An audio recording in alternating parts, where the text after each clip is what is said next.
오늘 말씀 출애굽기 13장 여호와를 기억하는 절기입니다. 어제에 이어 출애굽이 계속 진행되고 있습니다. 어제 국고성 람셋에서 있던 이스라엘 백성이 처음으로 숫곳이라는 곳으로 발을 떼게 되었죠. 숫곳은 그야말로 아무것도 없는 광야입니다. 그런데 신기하게도 아무것도 없지만 자유의 땅이지 않습니까? 출애굽의 의미가 바로 이것입니다. 너무나 뭐가 많고 누릴 것도 많은데 종살이하는 곳이 람셋에서의 삶이죠. 애굽에 있으면 편하고 먹고 살 걱정 안 해도 되며 열심히 일하고 누리기만 하면 됩니다. 그런데 마음대로 하나님을 섬길 수가 없는 것이죠. 그런데 광야는 어떻습니까? 뭐가 없긴 하지만 이제부터 자유가 있고 하나님의 동행하심을 선명하게 느낄 수 있는 시간이 있는 것이죠. 비록 누리는 것은 덜하지만 하나님을 알아가면서 살아 숨쉬는 믿음을 갖게 되더라라는 것입니다. 그래서 출애굽기 엑소더스는 길이 없는 곳에 길이 생겨서 새로운 길로 접어들게 되는데 그 이후의 삶이 훨씬 더 길고 비중이 크더라. 12장부터 14장까지가 홍해를 건너는 출애굽을 말하고 있습니다. 그런데 40장까지 그 이후에 광야의 시간이 훨씬 더 길고 중요하더라는 것이죠. 우리의 신앙생활도 비슷하지 않습니까? 예수를 믿기까지의 시간도 중요하지만 예수를 믿고 나서 어떻게 살아갈 것인가, 어떻게 말씀대로 믿고 살고 누릴 수 있는가, 그러한 과정들이 훨씬 더 길고 어렵더라라는 것입니다. 그래서 이스라엘 백성들도 보면 나중에 자꾸 애굽의 삶이 더 좋았다라고 말하지 않습니까? 옛집을 그리워하고 옛날에 먹었던 애굽 고기를 타령하면서 자꾸 돌아가자. 애굽의 유혹과 원망이 이스라엘 백성들을 기다리고 있더라는 사실입니다. 굳이 하나님을 믿고 이런 생활을 해야만 하나? 조금만 바꿔서 믿으면 안 되냐? 금송아지 사건이 나오고 이스라엘의 게으름과 원망과 음란이 쏟아지는 일들이 앞으로 나오게 되죠.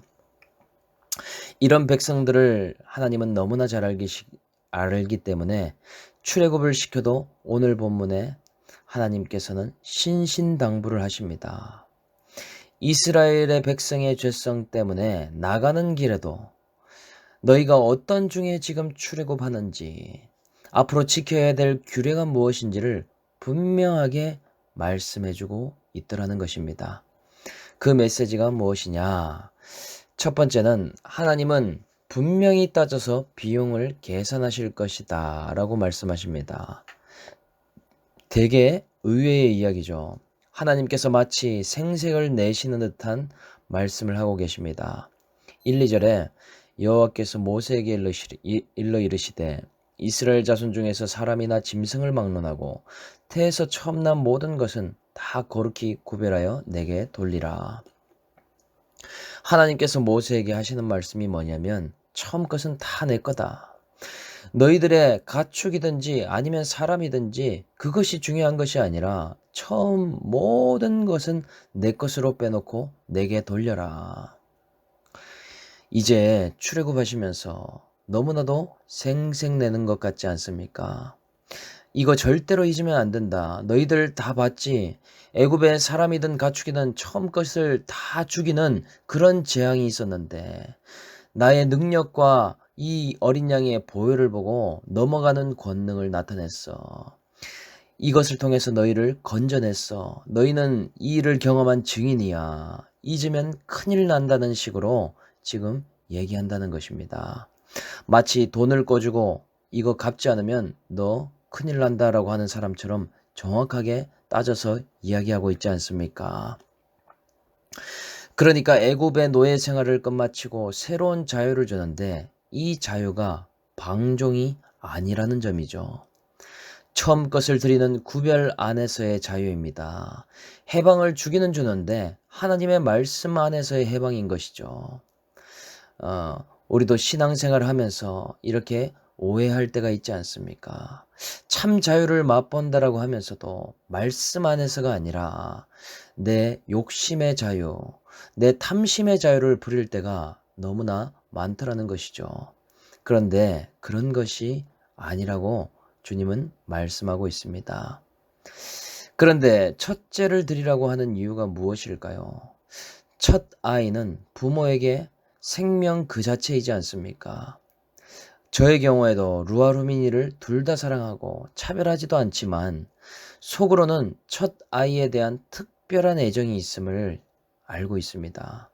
첫째는 유독 부모에게 내 것이라는 생각을 주기도 하고 집착하거나 기대하는 대상이 되죠. 그래서 옛말에 장남은 대들보라고 하면서 너는 기둥이자 희망이자 우리 집안을 이어갈 든든한 존재라고 이야기하지 않았습니까? 그런데 장자만 구별해서 드리라 이렇게 말씀하시는데 그럼 둘째나 셋째나 다른 아이들은 다 내 것으로 생각해도 되느냐? 그것이 아니라는 것입니다.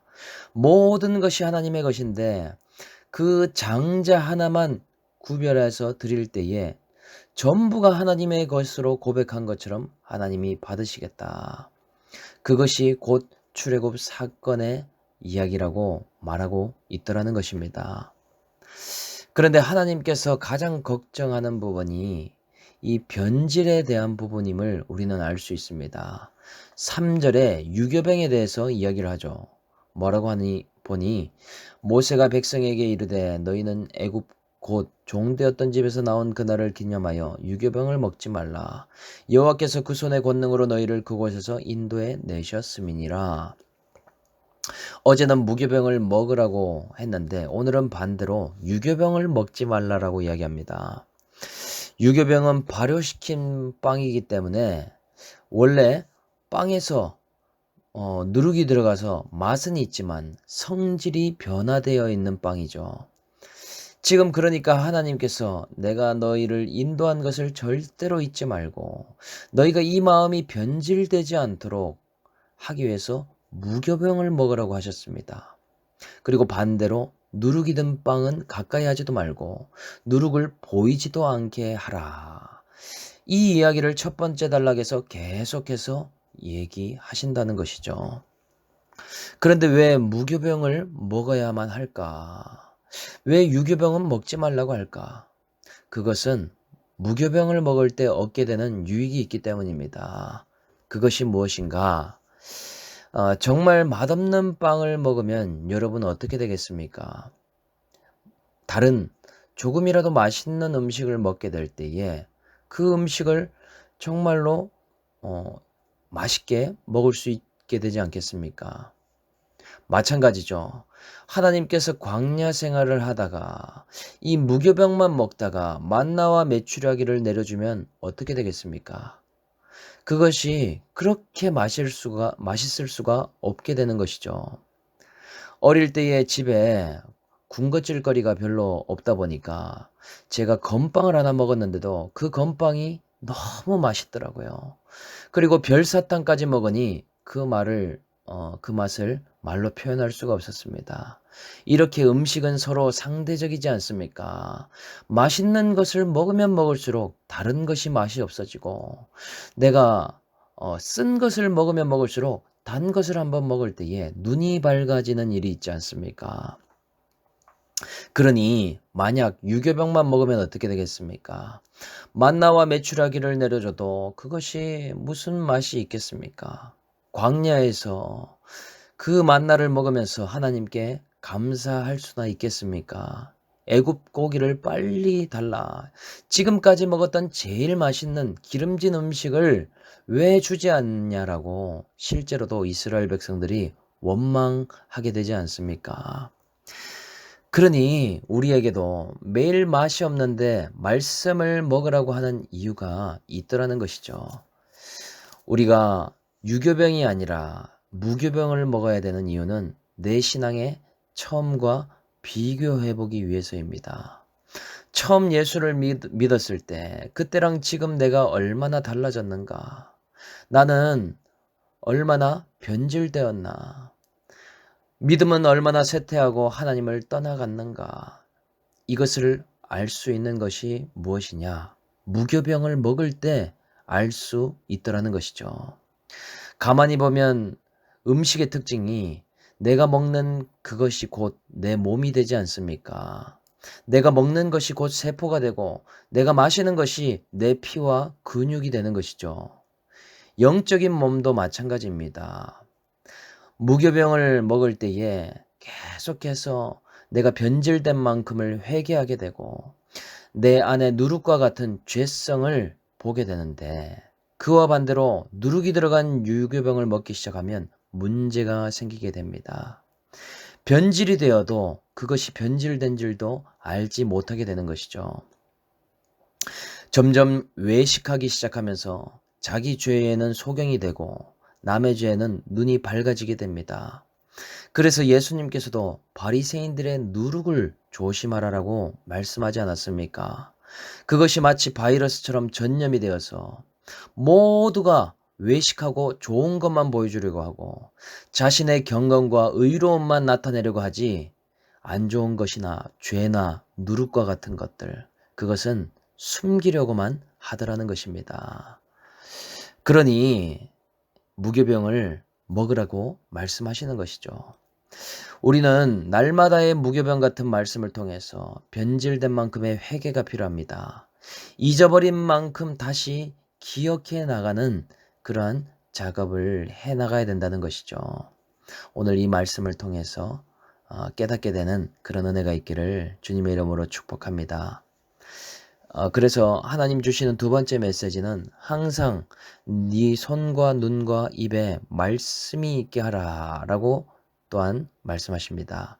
8절에 보니 너는 그날에 네 아들에게 보여 이르기를 이 예식을 내가 애굽에서 나올 때에 여호와께서 나를 위하여 행하신 일로 말미암음이라 하고 이것으로 네 손의 기호와 네 미간의 표를 삼고 여호와의 율법이 네 입에 있게 하라. 하나님은 가만히 보니 지금 출애굽한 이 세대만을 생각하는 것이 아닙니다. 하나님을 경험하고 홍해를 마른 땅처럼 걸었던 세대는 하나님을 두려워할 수밖에 없고 이 기적을 잊어버릴 수가 없겠죠. 그런데 시간이 조금 지나면 어떻겠습니까? 세대가 바뀌면 어떤 일이 일어나겠습니까?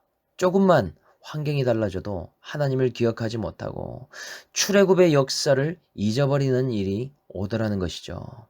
화장실 들어갈 때랑 나올 때 다르듯이 출애굽할 때랑 광야에서의 세대의 모습이 완전 달라지지 않겠습니까? 그래서 하나님께서는 지금 너희의 자녀들에게까지 이것을 보여야 된다라고 말씀하고 있다라는 것입니다. 너희 아들들에게, 너희의 딸들에게, 너희의 손주들에게 여호와께서 얼마나 큰 일을 행하셨는지 우리가 원래부터 애굽에서 종살이를 하면서 살았는데 하나님이 하신 놀라운 구원의 일, 출애굽의 일을 보여주고 알려주고 말해주라라고 이야기하는 것입니다. 이것이 곧 간증이 아닙니까? 이것이 내 삶의 약재료가 되는 것이죠. 정말 죽을 수밖에 없었는데 살아난 경험이 있을 때 자녀가 고난이 오고 낙심하고 어려움이 올 때마다 한마디를 해줄 수 있는 것이죠. 제가요, 어제도 루아가 코로나로 독방 생활을 하는데, 그 시간이 길어지니 슬퍼하면서 울고 있는 모습을 봤습니다. 제가 마스크를 쓰고 들어갈 수도 없고, 해줄 수 있는 것이 별로 없더라고요. 그런데 가만히 생각해 보니 제가 유일하게 할 수 있는 것이 루아가 가장 좋아하는 찬양을 틀어주는 일밖에 없었습니다. 그 찬양을 함께 우리 가족이 불렀었기에 그 찬양을 듣고서 잠시 더 울다가 펑펑 울더니 마음이 평안해져 하는 것을 제가 보게 되었습니다. 하나님에 대해서 기억할 수 있도록 돕는 일, 그것을 자녀들에게 우리가 하는 것이 적용이 될 수 있더라는 것입니다. 그런데 하나님께서 그 다음 표식하라고 명령하는 것이 더 기가 막히죠. 무교병을 먹거나 처음 난 것을 구별하는 것만으로도 안 될 것을 하나님은 아십니다. 그러니 뭐라고 하시는가? 여호와의 율법인 말씀을 손에도 표식하고 미간에도 새기고 그리고 항상 입에 조아리고 외우라 라고 명령하시죠. 우리가 잊어버리지 말아야 할 스케줄이 있으면 어떻게 합니까? 달력에다가 동그라미를 빨간색으로 칠해놓고 결혼식이든 돌잔치든 글자도 써놓고 잊어버리지 않으려고 노력하지 않습니까? 또 어떻습니까? 그걸로도 안 되니까 핸드폰으로 알람을 맞춰놓고 귀로 그 알람을 듣게 하지 않습니까? 또 어떤 중요한 자리에서 이 말은 빼먹지 말아야 되는데 그 말을 어떻게든 하려고 급하면 손바닥에까지 글씨를 써놓고 기록하죠. 이렇게라도 해서 그것을 할 수 있으면 그 일이 너무나 좋은 일이기 때문에 그렇게 하지 않습니까? 하나님도 마찬가지입니다. 하나님의 뜻, 하나님의 규례를 결코 잊어버리지 않았으면 좋겠다. 그것을 오늘 이렇게 표현하고 계시더라는 것입니다. 해마다 절기가 되면 이러한 규례들을 지키면 좋겠다고 하시는데 이것이 원래 출애굽의 목적이었죠. 하나님께서 이스라엘 백성들을 애굽의 땅에서 출애굽시킨 이유가 무엇이었습니까? 바로 왕에게 처음 말을 꺼낸 것이 무슨 말이었습니까? 이제 우리가 하나님께 예배하기 위해서 절기를 지키기 위해서 나가야 된다라고 말하지 않았습니까? 그러니 이제 하나님이 어떤 분이신지를 알고 온전한 제사, 온전한 절기를 드리도록 하기 위해서 지금 이렇게 말씀하고 있다는 것이죠. 그것 안에 처음 난 것을 드리는 것이 포함되어 있다라고 말하고 있습니다. 출애굽의 목적을 기억하고 하나님께 드릴 것들을 구별하여 드리며 예배의 인생을 살라고 말씀하시는 것입니다. 이렇게 우리가 예수 믿고 구원받았다면 반드시 해야 하는 것이 무엇인가? 말씀을 따라 사는 것이고 온전한 예배의 인생을 사는 일입니다. 내가 여전히 출애굽을 하지 못했다면 특징이 무엇이 있겠습니까? 온전한 예배를 드리지 못하게 됩니다. 왜냐? 다른 것에 여전히 종노릇하기 때문이죠. 나의 바로가 물질이 된다면 하나님을 온전히 섬기기가 어렵습니다. 물질을 벌어야 되는데 주일 성수가 쉽겠습니까? 아니면 11조를 드리기가 쉽겠습니까? 그것이 쉽게 될 수가 없더라는 것이죠. 또 이것이 하나님 편에서는 정말 일방적인 것이 아니라 우리도 어떤 부분에서는 선택하는 부분이 있는 것이죠. 나에게도 애굽 고기와 같은 만족이 있기 때문에 바로 왕을 섬기는 것이죠. 나에게 만족을 주고 쾌락을 주는 그것이 있기 때문에 온전한 예배가 안 되더라. 참 그렇기 때문에 우리는 매일매일 말씀의 표식을 새겨 나가야 됩니다. 이번 8월에도 하나님의 말씀의 표식이 나의 손과 미관과 입술에 항상 있게 되는 그러한 축복의 시간이 되기를 주님의 이름으로 축원드립니다. 적용 질문 드립니다. 하나님의 것임에도 구별되어 드리지 못하고 있는 시간과 물질, 에너지, 자녀 등등 무엇이 있습니까? 내 자녀에게 구원의 출애굽 이야기를 어떤 방법으로 보여가고 있습니까? 온전한 예배가 안 되고 있는 여전히 종노릇하고 내가 만족하면서 누리고 있는 것은 무엇인가요? 오늘 이 말씀을 통해서 변질된 부분을 발견한다면 돌이키고 회개하고 또 하나님의 말씀을 나의 손목과 미간에 새길 수 있는 하루가 되시기를 주 예수의 이름으로 축원드립니다. 아멘.